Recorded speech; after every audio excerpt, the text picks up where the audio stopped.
নমস্কার, দেখছেন talk to Bangla. আমি অভিষেক রয়েছে প্রদর্শক। এই মুহূর্তে যে খবরটি উপস্থিত হয়েছি, এই মুহূর্তে অমিত শাহ বঙ্গে আসছেন এবং বঙ্গে এসে তিনি 15 দিন থাকবেন তেমন একটা অলরেডি ঘোষণা করে দিয়েছেন। কিন্তু কেন অমিত শাহকে স্বয়ং এসে বঙ্গে থাকতে হচ্ছে 15 দিন? তাহলে কি কোথাও গিয়ে বঙ্গ বিজেপির যারা নেতা রয়েছেন তাদের উপর আর ভরসা রাখতে পারছেন না অমিত শাহ? তেমন একটা প্রেক্ষাপট তৈরি হয়েছে। এবং 5 বছর আগে যে আশাটা বঙ্গ বিজেপির নেতারা দেখিয়েছিলেন কেন্দ্রীয় বিজেপির, যে একদম শ্যামাপ্রসাদ মুখার্জির মাটিতে বিজেপির শাসন ক্ষমতা চলবে, সেই জায়গাটা কি এবার আবারও কোথাও গিয়ে একদম ফেল করছে অমিত শাহ তেমন বুঝতে পারছেন। এবং তাই জন্যই কি এই মুহূর্তে একদম স্বয়ং 15 দিন এসে দেশের স্বরাষ্ট্রমন্ত্রীকে থাকতে হচ্ছে একটা রাজ্যে। ভোটের ঠিক আগে 15 দিন অমিত শাহের এই যে বঙ্গে আসা এবং থেকে যাওয়া বঙ্গে 15 দিন ব্যাপী, সেটা কিন্তু কোথাও গিয়ে বিজেপির যে সাংগঠনিক দুর্বলতা, বিজেপির যে সামগ্রিকভাবে ভোট বাক্সমুখী করা একদম মানুষকে, সেই জায়গাটা কোথাও একদম যে ফেল করছে একদম সরাসরি সেটার নিদর্শন। তেমনই কিন্তু মনে করছেন পশ্চিমবঙ্গের অন্তত যারা রাজনৈতিক পর্যবেক্ষক রয়েছেন তারা, এবং অবশ্যই মমতা বন্দ্যোপাধ্যায় তার জনপ্রিয়তার সামনে এখনো পর্যন্ত ভারতীয় জনতা পার্টি যে কোথাও গিয়ে শুভেন্দু অধিকারী হতে পারে, শ্রমিক ভট্টাচার্য হতে পারে, সুকান্ত মজুমদার হতে পারে, তাদের পপুলারিটি যেটা যে এতটা বড় হয়ে ওঠেনি এখনো পর্যন্ত, যেটা আসামের ক্ষেত্রে হেমন্ত বিশ্ব শর্মাকে দিয়ে বিজেপি করাতে পেরেছিল। যে কংগ্রেস ছেড়ে একজন নেতা এসেছেন কিন্তু তার অবশ্যই একটা পপুলারিটি রয়েছে নিজের, এবং সেটাকে কাজে লাগিয়ে বিজেপি সরাসরি আসামের ক্ষমতাটা দখল করেছিল, যেটা তরুণ গগৈ 2000 সাল থেকে 2016 সাল পর্যন্ত নেতৃত্ব দিয়েছিলেন, মুখ্যমন্ত্রী ছিলেন। বর্তমানে গৌরব গগৈয়ের বাবা তিনি। তো সেই জায়গাটা হেমন্ত বিশ্ব শর্মাকে দিয়ে কিন্তু একটা ম্যানেজ করা গিয়েছিল। কিন্তু এখনো পর্যন্ত শুভেন্দু অধিকারী কিংবা শ্রমিক ভট্টাচার্য কিংবা দিলীপ ঘোষ কিংবা সুকান্ত মজুমদার, তাদের কি এতটা এই যে গ্রহণযোগ্যতা মানুষের মাঝখানে সেটা তৈরি হয়নি, এবং সেটা বুঝতে পারছেন অমিত শাহ। তাই জন্য স্বয়ং নিজেকে আসতে হচ্ছে। নাহলে শেষ কবে অমিত শাহ কোন রাজ্যের ভোটে, স্বয়ং গুজরাটের ভোটে পর্যন্ত অমিত শাহ 15 দিন এক টানা ভোটের ঠিক আগে থেকেছেন, তা কিন্তু সত্যি মনে করা বেশ খানিকটা চাপের ব্যাপার। আপনাদের সমস্তটা বিস্তারিত বলবো, কোন জায়গায় বিজেপি এখনো পর্যন্ত আটকে পড়েছে এবং বিজেপির নেতারা সেটা বুঝতে পারছেন, সেটা আপনাদের সামনে বিস্তারিত ব্যাখ্যা করলে আপনারা নিজেরাই আপনাদের মতামত দেবেন অবশ্যই এই ভিডিও শেষে। আশা করি আপনারা শেষ অবধি দেখুন। তার আগে অবশ্যই টক টু বাংলা ইউটিউব চ্যানেলকে সাবস্ক্রাইব করতে ভুলবেন না। আপনাদের জানাই এই মুহূর্তে বঙ্গ বিজেপি প্রাথমিকভাবে যে টার্গেটটা ফিক্স করেছিল সেটা হচ্ছে 200 পার করার টার্গেট। কিছু ক্ষেত্রে আমরা দেখতে পেয়েছিলাম কিছু কিছু নেতা অত্যুৎসাহিত হয়ে 220 টার্গেট পর্যন্ত দিয়ে দিয়েছিলেন। কিন্তু ঘটনা হচ্ছে পশ্চিমবঙ্গে 294টা যে আসন, তার মধ্যে সংখ্যালঘু অধ্যুষিত এলাকায় আসন আপনাদের সামনে বারংবার আমরা আলোচনা করেছি প্রায় 120টা। এবং এই 120টা আসন কোনোভাবেই ভারতীয় জনতা পার্টি দাঁত ফোটাতে পারবে না, এটা একদম দিনের আলোর মতো স্পষ্ট। আর যেই সেই আসনগুলোতে জিতুক, বিজেপি সেই আসনগুলোতে জিতবে না, এবং তারা জিততেও চায় না। একদম সহজ হিসেব, তারা জিততেও চায় না।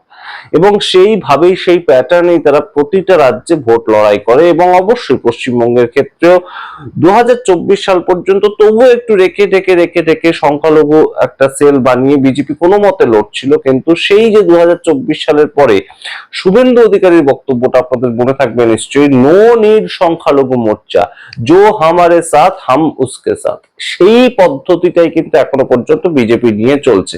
তাহলে 294 থেকে যদি 120 বাদ দিয়ে দেওয়া যায়, তাহলে প্রথম এই সংখ্যাটা দাঁড়িয়ে গেল কততে?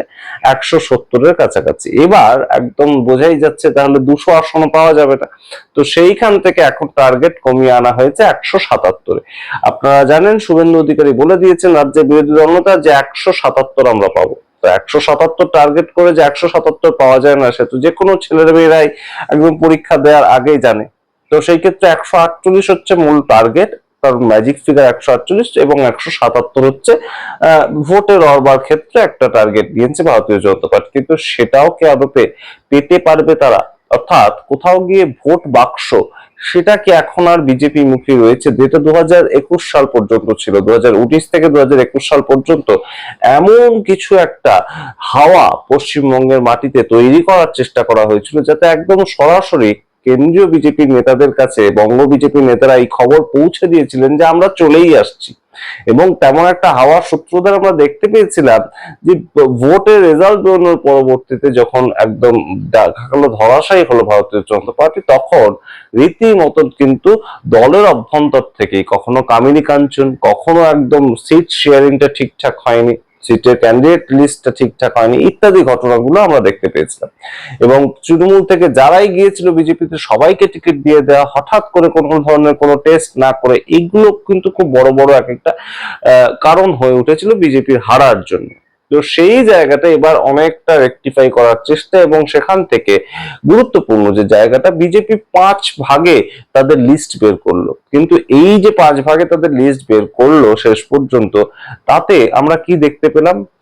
বিজেপির অভ্যন্তরে সাধারণ কর্মী যারা বুথে বসবেন, যারা ব্লকে বসবেন, যারা মন্ডল করে উঠে এসেছেন, তারা এসে সমীপ ভট্টাচার্যের পায়ে পর্যন্ত ধরে কান্নাকাটি করছেন যে এই প্রার্থীকে সরিয়ে নিন, এই প্রার্থী 2 দিন আগে আমাদেরকে মেরেছিল। তো এই সামগ্রিক ঘটনা কলকাতা শহরের বেলেঘাটা অঞ্চল থেকে শুরু করে বিভিন্ন জায়গায় সারা পশ্চিমবঙ্গে একই ছবি আমরা দেখতে পাচ্ছি।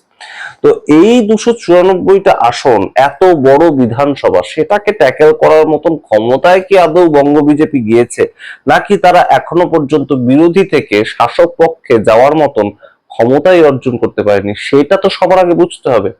এবং সেই জন্যই কি অমিত শাহের প্রত্যাবর্তন।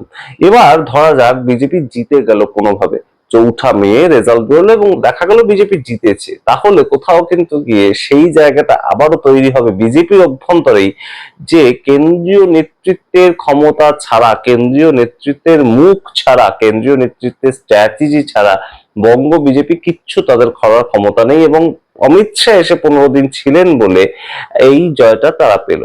আর যদি হেরে যায় তাহলে তো অবশ্যই বোঝাই যাচ্ছে যে সাংগঠনিক দুর্বলতা আবারও একদম রীতিমতন দাগ নখ বের করে বেরিয়ে আসবে বিজেপির দুটো যে পার্টি অফিস, সল্টলেক এবং মুরলীধর সেন লেনে, সেখান থেকে। এবং এই মুহূর্তে বিজেপি কোন জায়গায় দাঁড়িয়ে আছে তা নিশ্চয়ই আপনারা জানেন, এবং অবশ্যই বিভিন্ন ধরনের শিডিউল করা হয়েছে, বিভিন্ন ধরনের একদম সংকল্প যাত্রা থেকে শুরু করে আমরা দেখেছি রথে করে বিভিন্ন নেতা মন্ত্রীরা বেরিয়েছেন, কিন্তু বিজেপির সামগ্রিক পদ্ধতিটা এই মুহূর্তে কি ততটা এখনো পর্যন্ত বাংলামুখী, অর্থাৎ বাংলায় টিকে থাকার জন্য, বাংলায় লড়াই করবার জন্য বিজেপি কি এখনো পর্যন্ত তাদের মুখ খুঁজে পেয়েছে? আমরা দেখতে পেয়েছি অবশ্যই যে অমিত শাহের একটা ইমেন্স সাপোর্ট পাচ্ছেন শুভেন্দু অধিকারী, যেহেতু তিনি গতবারে একদম সরাসরি মমতা বন্দ্যোপাধ্যায়ের বিরুদ্ধে দাঁড়িয়ে লড়াই করেছিলেন, সেই জায়গা থেকে তাকে হারিয়েও দিয়েছিলেন, ভোটের ফল বেরোনোর জায়গা থেকে যা দেখা গেছিল 1956 ভোটে হারিয়ে দিয়েছিলেন মমতা বন্দ্যোপাধ্যায়কে, সেটা পরবর্তীতে কেস চলছে ইত্যাদি ঘটনা, কিন্তু শেষ পর্যন্ত তিনি হারিয়ে বিরোধী দল নেতা হয়েছিলেন। তো সেই মমতা বন্দ্যোপাধ্যায়ের বিরুদ্ধে এবারে আবার দাঁড়িয়েছেন শুভেন্দু অধিকারী, এবং তিনি যখন একদম সরাসরি মনোনয়নপত্র জমা দিতে যাচ্ছেন, তাকে সাপোর্ট করার জন্য পাশাপাশি গেলেন অমিত শাহ। এটা অবশ্যই একটা ইতিবাচক দিক, কিন্তু অমিত শাহ যে কোথাও গিয়ে শুভেন্দু অধিকারী বা সমীপ ভট্টাচার্য বা সুকান্ত মজুমদার বা দিলীপ ঘোষ এদের উপর খুব একটা আস্থা রাখছেন না, সেটা কিন্তু আরো একবার প্রমাণিত যে 15 দিন ব্যাপী বিভিন্ন স্ট্র্যাটেজি সাজানোর জন্য কেন্দ্রীয় স্বরাষ্ট্রমন্ত্রীকে বাংলায় এসে বসে থাকতে হচ্ছে। এই জায়গা থেকে এই মুহূর্তে সেই রকম একটা নীতি নিয়ে ভারতীয় জনতা পার্টি কেন্দ্রীয় নেতারা হয়তো বুঝতে পারছেন যে বঙ্গ বিজেপির নেতাদের নিয়ে খুব একটা সুবিধা আসামের মতন অন্তত পশ্চিমবঙ্গে হবে না। সেই জায়গা থেকেই এই মুহূর্তে লড়াই, এবং তারা এই মুহূর্তে অমিত শাহের এই যে পদক্ষেপটা, এটাতে একটা জিনিস অন্তত স্পষ্ট, যে কেরালাম হোক কিংবা তামিলনাড়ু হোক, এই যে দুটো রাজ্য, এই দুটো রাজ্যের সম্পূর্ণ আশা ছেড়ে একদম বঙ্গে কনসেন্ট্রেট করা, সেটাই বুদ্ধিমানের কাজ হবে, তেমন অন্তত অমিত শাহ ভেবে নিয়েছেন। অমিত শাহ অন্তত এই দুটো রাজ্যকে দক্ষিণে ছেড়ে সম্পূর্ণ তার যে কনসেন্ট্রেশনটা বঙ্গে দিয়েছেন, এবং তাতে যদি আরো কিছুটা উন্নতি করা যায়, 77-এর থেকে 177 না হলেও আরো কিছুটা যদি এগোনো যায়, সেই চেষ্টাটা কোথাও গিয়ে অমিত শাহ করছেন।